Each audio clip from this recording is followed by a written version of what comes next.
Queremos comenzar hoy en este video leyendo un texto que se conocen como los sumarios o los resúmenes del ministerio de Jesús. Estamos hablando de textos como Mateo 4, 23, Mateo 9, 35, que son textos que resumen todo lo que Jesús hizo. Y quiero leer el de Mateo 9 que dice: recorría Jesús todas las ciudades y aldeas, enseñando en las sinagogas de ellos, predicando el evangelio del reino y sanando toda enfermedad y toda dolencia en el pueblo. Fíjense bien el resumen que Mateo 9:35 hace. Recorría Jesús todas las ciudades y aldeas, es decir, las ciudades, pero también los pueblos pequeños. No solo se concentró en las ciudades de Jerusalén, de Tiro, sino que también anduvo en los caminos. Y anduvo haciendo tres cosas: enseñando en las sinagogas de ellos, predicando el evangelio del reino. Algunos dicen que la enseñanza era para grupos más pequeños, para grupos más reducidos, e incluso, como se dice en el texto, en las sinagogas, en lugares así un poco más, específicos. Y cuando se habla de predicar el evangelio del reino, se refiere a las predicaciones a campo abierto, a un público más amplio. Puede ser que sí, así sea. Pero fíjense bien, el evangelio dice del reino. Y sanando toda enfermedad y toda dolencia, dice, en el pueblo. He comenzado con este texto que resume la actividad de Jesús, sobre todo para poner énfasis en esta última actividad de sanar toda enfermedad y toda dolencia, ya que ya llevamos 2 años y no sabemos cuántos años nos faltan. Esperamos en el Señor que pocos. Llevamos ya 2 años en que tenemos un estrés adicional al estrés que la vida diaria nos da o la sociedad misma nos da, y es el estrés de saber que hay una enfermedad pandémica sobre el mundo, sobre nuestro país, sobre cada uno de nosotros. Yo quisiera entonces en este video y en el próximo hablar sobre qué dice la Biblia acerca de las enfermedades. ¿Cuál es la visión en el Antiguo Testamento de las enfermedades? ¿Cuál es la actitud de Jesús? ¿Cuál es la actitud de Jesús hacia la enfermedad en su época? Hacia los enfermos y las enfermas de su época. Y ver qué luces tenemos para iluminar pastoralmente estos tiempos de pandemia, como se les dice, o los tiempos pospandémicos que van a venir cuando esto ya se acabe, que esperamos que sea pronto. Quiero comenzar dando así brevemente cuál era la visión o cómo se entendían las enfermedades en el Antiguo Testamento. Esto es un tema para profundizar. Yo solo voy a dar algunos tips, como se dice, de la mirada. ¿Cómo miraban las personas del Antiguo Testamento? ¿Cómo entendían los israelitas este tema de las enfermedades? La primera manera de verlo es, entendían que la enfermedad era un castigo para todo el pueblo, como un castigo colectivo. Esa es la concepción más antigua, más remota que vemos en el Antiguo Testamento. Entender la enfermedad como un castigo para el pueblo. Y esto surgía de aquel de esa manera de entender a Dios, del Dios del pacto israelita, en el que si se cumplía el pacto, se iba a tener bendiciones. Si no se cumplía el pacto, se iban a tener las consecuencias. De ese entonces surge la idea de que cuando en el pueblo había un brote de una enfermedad, había el brote de una peste, la interpretación más rápida que se hacía es que el pueblo, entonces, ese grupo de personas que estaban siendo afectadas por esa enfermedad, es porque estaban siendo castigadas por Dios. Esa es la concepción más antigua en el Antiguo Testamento. Pero luego, a medida que avanzó la historia del pueblo de Israel y avanzaron, vinieron los profetas, vinieron los sabios, ¿verdad? Ya en la época de los sabios, en la época de los profetas, sobre todo el profeta Ezequiel, que dice aquella palabra, se las voy a recordar: por mi vida, dice, palabra de Yahvé, que no repetirán ustedes más este proverbio en Israel: el que peca es quien morirá. Ezequiel, en el exilio, él mira que esa idea que había en Israel de que el pecado era colectivo, había que modificarla. Y Ezequiel dice: ahora el que peca a nivel individual, ese es el que va a morir, ese es el que va a ser castigado. O sea, que hay un cambio de visión. Ya no es el pecado colectivo solamente, sino que ahora se pasa a una perspectiva del pecado individual y por ende la consecuencia individual. Y eso lo produjo precisamente la experiencia del exilio babilónico, en la que Ezequiel la vivió y desde la cual Ezequiel predica. Entonces la enfermedad se interpreta ahora como un castigo personal. Un ejemplo lo vamos a encontrar en Job. Los amigos de Job, uno de los amigos de Job, le interpela a Job y le dice: lo que pasa, estás enfermo, te está pasando todo esto porque tienes un pecado oculto, le dice. Deberías de revisarte y confesar a Dios ese pecado. Ustedes recordarán ese diálogo, un libro que yo sé que muy poco lo leemos, el libro de Job, pero en uno de los diálogos con sus amigos, uno de esos amigos, creo que es Elifaz o Bildad creo que es más propiamente, le deja ir y le dice que él está enfermo por su pecado oculto, le dice: confesalo y sanarás. Eso refleja esta nueva concepción, que ya no era solamente el castigo, la enfermedad como un castigo colectivo para todo un pueblo desobediente, sino que también ahora se refleja como el castigo para un individuo que ha pecado al Señor. ¿Cuál es el trasfondo de todo esto? Detrás de todo esto hay una teología, hay una manera de ver, de entender el pecado, y por eso se le da estas interpretaciones. Detrás de esto está lo que se conoce como la teología de la retribución. La teología de la retribución es esa creencia profundamente arraigada en el pueblo de Israel, en el que si te portabas bien, Dios te iba a bendecir. Si te portabas mal, Dios te iba a castigar. Eso se conoce en la teología bíblica como la teología de la retribución. Retribuir es: yo te doy lo que me das, o yo te doy en la medida que vos me das. Si me das bastante, yo te doy bastante. Si me das poquito, yo te doy poquito. Si me das lo bueno, yo te doy lo bueno. Si me das lo malo, yo te doy lo malo. Esa es la teoría de la retribución. Porque, bien, por ejemplo, hay textos en los que se soportaba esto. Por ejemplo, el mismo Job, que lo hemos mencionado, le dice uno de los amigos de Job: qué feliz es a quien Dios reprende, le dice. Por lo tanto, no desprecies la disciplina del Todopoderoso. Él hiere, o sea, Él enferma, pero también Él cura. Él golpea, pero sus manos sanan. Refiriéndose a la enfermedad que tenía Job. O sea, le está diciendo: el Señor es el que te ha puesto ahí así, dentro de esa teoría de retribución.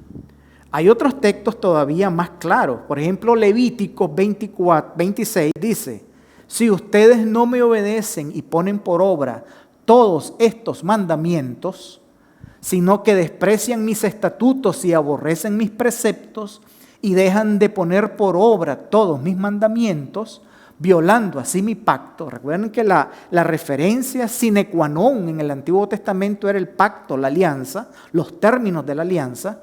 Entonces yo mismo, dice el Señor, los castigaré con un terror repentino, con enfermedades y con fiebres que los debilitarán.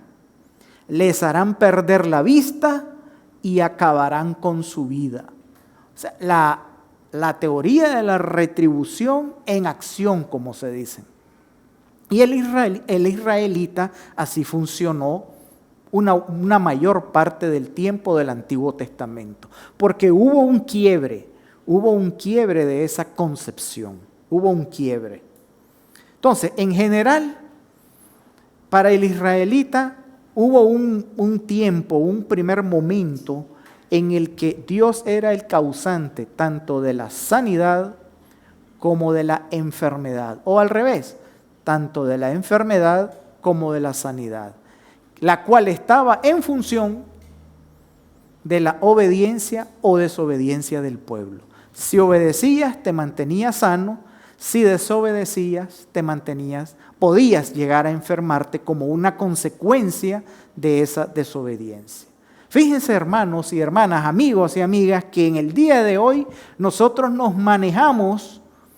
Incluso yo he escuchado interpretaciones de esta índole antiguo testamentaria relacionada al origen o a la causa o al sentido de la pandemia. Estoy hablando del COVID-19 que nos está atizogando desde hace ya 2 años.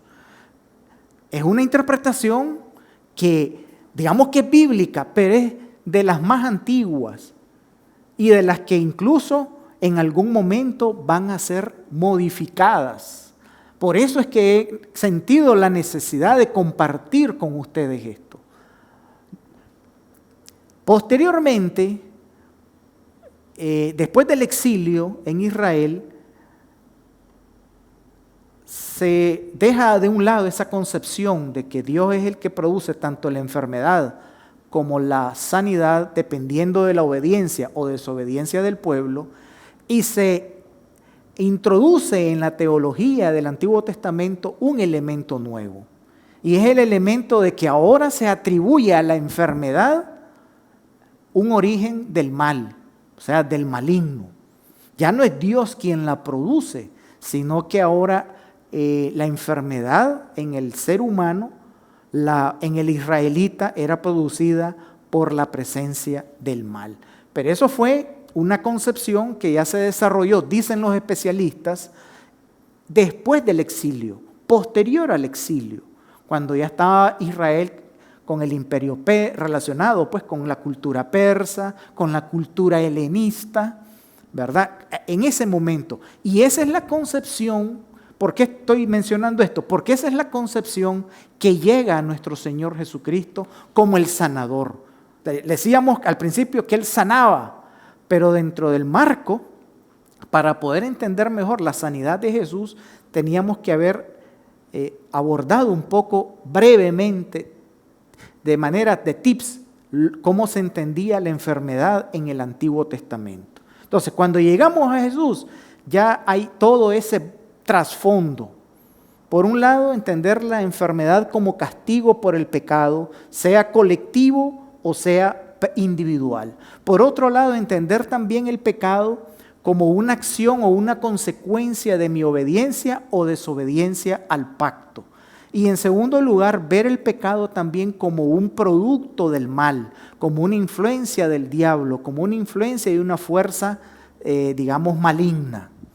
Esas concepciones llegan al tiempo de Jesús y es con las cuales Jesús se enfrenta cuando mira a los enfermos, cuando mira a las enfermas, los leprosos, las personas que están a su alrededor y que acuden a Él por enfermedad. Jesús entonces sanará, Jesús será un sanador de su pueblo en medio de esas concepciones en medio de ese contexto teológico que acabamos nosotros de, de describir brevemente. Quisiera brevemente decir que Jesús como sanador fue una de las características principales de su ministerio. 3 cosas decía Mateo 9:35, enseñando en las sinagogas, predicando en el evangelio del reino y sanando toda enfermedad y toda dolencia en el pueblo. O sea, no estamos hablando de que la sanidad fue una actividad tangencial en el ministerio de Jesús. No. Fue una actividad principal. 3 de los grandes ejes de la actividad de Jesús: enseñar, predicar y sanar. Y eso no lo podemos negar, porque a veces se hace énfasis en que Jesús fue más maestro que sanador. No, mi señor, no mi señora, no mi hermano cristiano, no mi hermana cristiana. Eso no es cierto. Si leemos bien los evangelios, Jesús acompañó su palabra oral, digamos así, con una palabra práctica, expresada en sanidad, expresada en liberación de demonios, en liberación de personas, expresada en eso. Y hoy yo sé que hay interpretaciones ahí racionalistas de los milagros y todo, pero las interpretaciones desde el punto de vista antropológico, de la antropología cultural, el día de hoy abogan en verificar y en certificar esa actividad carismática, milagrosa de Jesús. Milagrosa de Jesús. Entonces, dentro de ese contexto que acabamos de describir, de cómo se entendía la enfermedad, viene Jesús y se planta como un sanador. Un sanador en el que no pareciera que estas concepciones no tienen cabida. Un sanador en el que no tiene reparos o no se pone primero a pensar, este está enfermo porque es pecador, porque es pecadora, porque le ha faltado a la alianza de Jehová, de Yahvé. Por eso es que estás pecado. Por eso es que estás enfermo, porque estás en pecado. Jesús en su práctica sanadora lo vamos a ver que es totalmente indiferente a esas ideas. Ni siquiera las toma en cuenta. Y hay un texto en el que directamente sus apóstoles o sus seguidores que sí lo siguen y sí tienen esa mentalidad, le preguntan a Jesús. A su paso Jesús vio a un hombre que era ciego de nacimiento y sus discípulos le preguntaron, Rabí, para que este hombre haya nacido ciego, oigan bien la pregunta, hermanos y hermanas, amigos y amigas, ¿quién pecó? ¿Él o sus padres? Ahí está reflejada la concepción antiguo testamentaria, y tengo que decir lamentablemente, de nosotros hoy, de ligar, de anexar o de vincular las enfermedades a un pecado, sea del pueblo, de la familia o mío. Y oigamos la respuesta de Jesús. Oigamos la pregunta otra vez. Rabí, para que este hombre haya nacido ciego, ¿quién pecó? ¿Él o sus padres? La respuesta de Jesús, a esa debemos de ponerle mente. Ni él pecó, ni sus padres, respondió Jesús, sino que esto sucedió para que la obra de Dios se hiciera evidente en su vida, mientras sea de día. Y esta es la segunda parte de la respuesta de Jesús, que nosotros no le ponemos mente. Mientras sea de día, tenemos que llevar a cabo la obra del que me envió, dice Jesús. Viene la noche cuando nadie puede trabajar. Mientras esté yo en el mundo, luz soy del mundo. ¿Y qué dice que hizo Jesús a continuación? Que es la certificación de lo que acaba de decir. Dicho esto, escupió en el suelo, hizo barro con la saliva y se lo untó en los ojos al ciego diciéndole, ve y lávate en el estanque de Siloé. El ciego fue y se lavó y al volver ya miraba. ¿Qué es lo que está diciendo Jesús con esto? En primer lugar, lo voy a decir con palabras parafraseadas mías, en primer lugar no le pongan mente a eso, a esa idea del pasado de que el pecado era por castigo del pueblo o castigo de la familia o por castigo del individuo. Fíjense que Jesús lo dice claramente, ni él pecó ni sus padres, sino que esto es para que la gloria de Dios se manifieste en su vida. ¿Qué gloria? La acción de Jesús. ¿Qué gloria? La actividad de Jesús. ¿Y cuál actividad? Que Él lo sanó, que Él se aproximó a Él sin el prejuicio, que Él se aproximó a Él sin esa preconcepción. Estás así por tu pecado, porque has sido un pecador. Jesús no tuvo esa concepción. Se acerca a Él, lo mira enfermo, mira una oportunidad para manifestar la gloria de Dios y no le dice, Pedro, hacelo vos, lo hace Él. No le dice, Juan, toca. Tomasito, hace algo, ganaste el desayuno. No, Él lo hace. Porque no es a otra persona que le toca ser medio para mostrar la gloria de Dios a los enfermos hoy. Es a vos y a mí. Lo que nos está diciendo Jesús es que esta enfermedad de la pandemia no es por castigo necesariamente de Dios, sino que es para que nosotros, dice Jesús, yo soy la luz del mundo. Es para que seamos luz en este momento. No es para que andemos categorizando a la gente que tiene esta enfermedad como pecadora o no, sino que es para acercarnos solidariamente a ellas y ser luz como Jesús fue luz de ese ciego de nacimiento. Esta es una enfermedad adquirida de la que estamos hablando ahora. Pero entonces, eso es lo que enseña Jesús. Así se presenta Jesús como sanador. Y dice que el ciego fue, se lavó y al volver miraba 20/20, mejor que su servidor que necesito estos anteojos para ver. ¿Qué le parece? Ese es el Jesús sanador que queremos resaltar. En el próximo encuentro, en el próximo video, vamos a profundizar el impacto de este Jesús sanador en la sociedad de su época. Cómo fue leído, cómo fue interpretado por los fariseos, por los saduceos, por los religiosos de su tiempo, esa actividad sanadora así, entendida así. Que el Señor les bendiga y siga con nosotros en este canal.